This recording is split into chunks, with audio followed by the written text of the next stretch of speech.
Assalamualaikum warahmatullahi wabarakatuh. Perkenalkan, nama saya Muhammad Hadi Alreda dan PM 237599023 dari Prodi Teknologi Rekayasa Perangkat Lunak.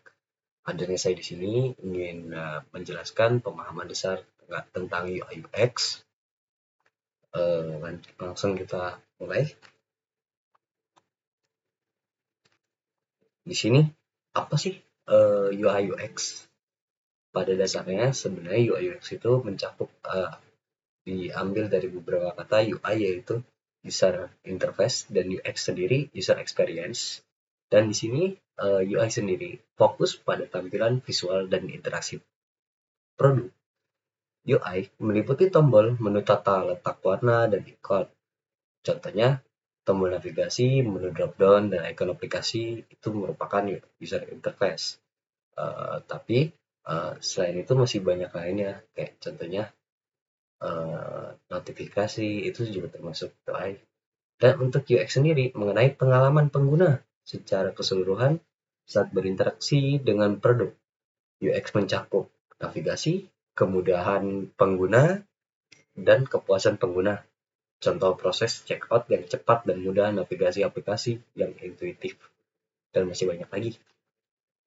Di sini UI UX ada beberapa contoh. Di sini ada beberapa contoh UI UX dalam kehidupan sehari-hari. Contohnya ya perangkat IoT. IoT sendiri bisa mungkin kalian sudah pada tahu ya, contoh kayak perangkat IoT itu kayak robotik dan lain-lainnya, sensor kayak pemberian pakan otomatis dan lain-lain deh. Nah, di sini perangkat IoT, Internet of Things, antarmuka aplikasinya seperti smart home, misalnya Google Home atau Alexa, yang biasa ada di mungkin kalau kalian belum pernah lihat atau udah pernah lihat, biasanya ada di sosial media yang punya beberapa perangkat seperti itu dan yang minimalis dan mudah digunakan. UX pengalaman kontrol perangkat seperti lampu, AC, atau kamera secara efisien dari jarak jauh. Selain itu masih banyak yang lainnya seperti mic juga, dan kayak speaker juga. Dan untuk mesin ATM sendiri, tampilan layar ATM yang sederhana UI-nya dengan ikon besar dan pilihan bahasa. Kalau UX-nya itu proses penarikan uang atau pembayaran tagihan dirancang agar cepat dan mudah tanpa kebingungan. Dan untuk yang ketiga yaitu transportasi dan navigasi. Di sini kita bisa lihat UI-nya yaitu aplikasi transportasi seperti Gojek, Grab, atau Google Maps menampilkan rute dengan jelas dan desain ramah pengguna. Semakin UI-nya semakin bagus, kenyamanan pengguna semakin meningkat. Dan di sini fitur estimasi waktu, perjalanan harga, dan kemudahan memesan transportasi mempermudah aktivitas sehari-hari. Dan di sini ada roles dalam UI UX, yaitu UI designer merancang elemen visual produk seperti warna, tata letak, dan ikon. Untuk UX designer meneliti kebutuhan pengguna dan merancang pengalaman terbaik. Lalu interaction designer mendesain interaksi antara pengguna dan produk. Dan UX researcher mengumpulkan data dan wawasan dari pengguna. Nah, biasanya berikut ini nih ada role favorit UX designer, yaitu riset pengguna, mempelajari kebutuhan dan perilaku pengguna, menyusun solusi inovatif untuk meningkatkan pengalaman optimal, memastikan pengguna yang mendapat pengalaman yang positif dan efisien, bekerja sama dengan tim lain untuk mencapai tujuan bersama. Di sini role favorit saya yaitu UX designer, yang dimana di sini saya suka menyusun solusi inovatif. Gimana ya? Bisa dibilang seperti yang di sini. UX designer meneliti kebutuhan pengguna dan merancang pengalaman yang terbaik.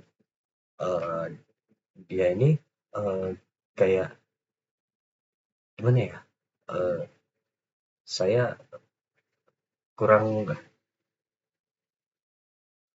kreatif dalam UI designer. Jadi saya berpikir bagaimana caranya saya dapat berkontribusi dalam suatu kelompok UI UX. Dan di sini ada design thinking untuk masalah sehari-hari, yaitu desain thinkingnya kita bisa lihat juga eh, masalahnya masalah kesulitan mencari transportasi umum di daerah pedesaan misalkan. Lalu solusi aplikasi berbasis komunitas, jadwal dinamis, dan fitur pemesanan. Dan tiganya manfaatnya kemudahan akses informasi yang tepat dan pengalaman yang baik. Lalu di sini ada tahapan design thinking, yaitu ada empathize, define, ideate, prototype, dan test. Kita bisa lihat di sini ada empathize, memahami kebutuhan pengguna melalui wawancara atau survei. Ya, kita sudah tahu juga empathize bahwasannya yaitu empati terhadap kebutuhan pengguna melalui wawancara atau survei. Jadi kita harus mengetahui dulu kayak apa kebutuhan pengguna di saat mungkin ada yang dia merasa kurang dalam hal apapun di dalam aplikasi yang dia gunakan sebelumnya dan susah diakses atau segala macamnya itu kita harus berempati. Dan lalu di sini ada define, yaitu mendefinisikan, merumuskan masalah utama berdasarkan temuan riset.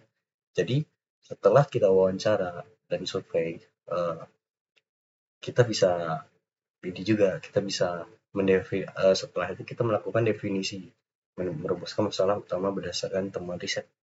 Jadi kita harus mencari uh, masalah utamanya di mana sih gitu. Lalu di sini ada ideate, brainstorming untuk menghasilkan solusi kreatif. Ideate ini kita harus merancang sebuah ide agar menghasilkan solusi yang kreatif. Lalu di sini ada prototype, membuat model awal solusi untuk diuji, dan tes, menguji solusi dan memperbaiki berdasarkan umpan balik. Nah, untuk kesimpulannya sendiri, di sini saya sudah membuat kesimpulannya, yaitu UI adalah bagaimana sesuatu terlihat, sementara UX adalah bagaimana sesuatu berfungsi dan dirasakan oleh pengguna. Kombinasi keduanya bertujuan menciptakan produk yang tidak hanya estetis, tapi juga mudah digunakan dalam memberikan kepuasan kepada pengguna. UI UX yang baik adalah kunci keberhasilan dan menciptakan solusi yang membantu pengguna menyelesaikan tugas mereka dengan mudah dan efisien. Sekian dari saya. Assalamualaikum warahmatullahi wabarakatuh.